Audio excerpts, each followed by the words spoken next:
Heroine గురించి కూడా అడుగుదాం, బట్ శరత్ని అడిగితే మొత్తం అంతా ఇదే పొగిడే క్రమంలో ఉంటాడు. బట్ నేను హేమామాలిని, సో ఎక్కడ ఏ ప్రెస్ మీట్కి వెళ్ళినా దిస్ ఈజ్ హేమామాలిని అంటుంటుంది.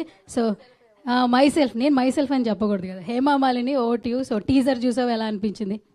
నాకైతే చాలా రాగా అనిపించింది చూడంగానే. ఫస్ట్ థింగ్ ఏంటంటే ఫిమేల్ డైరెక్టర్ అని చెప్పారు, అండ్ నిజంగా అది చాలా ఛాలెంజింగ్ అని చెప్పొచ్చు. లవ్ స్టోరీ ఎవరన్నా డీల్ చేసేయచ్చు, ఇలాంటి ఒక మర్డర్ మిస్టరీ కానీ ఇలాంటి మర్డర్ కేసుని తీయాలి అంటే చాలా గట్స్ కావాలి. She's a very gut lady అని చెప్తాను నేనైతే. So all the very best for entire team. Pooja గారు కూడా సో మచ్.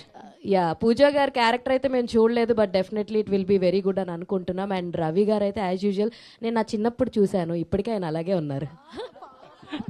పాపం రవి గారు చిన్నప్పటి నుంచి చూస్తుందంట. రవి గారు ఏమైనా చెప్తారు?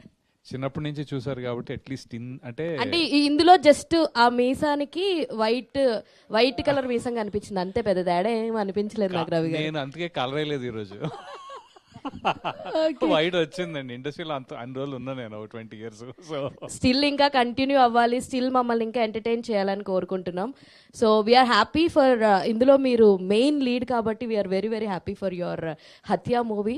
మొత్తానికి హత్య ఎలా చేస్తారు అన్నది కాదు, ఇందులో మీరు హత్య చేయబడ్డారు అన్నది మేము చూస్తూ ఉంటాం నాకు తెలిసి. బట్ డెఫినెట్లీ ఒక మంచి ఎంటర్టైనింగ్ కూడా చేయాలని ఆశిస్తున్నాం రవి గారు. Yeah, and with all the blessings of our particularly Telugu audience who have been always keeping me alive, and then from Vanilla nunchi kuda the press has always been supportive. ఏదో ఒక చిన్న మాట రాస్తూనే ఉంటారు, బాగా చేస్తాడు తను అని. So I always been thankful to them as well. ఎప్పుడు నాకు అంత ఓపెన్గా చెప్పగలిగే అవకాశం దొరకలేదు, ఇప్పుడు చెప్తున్నాను. థ్యాంక్ యూ సో మచ్ అండి. Okay, thank you.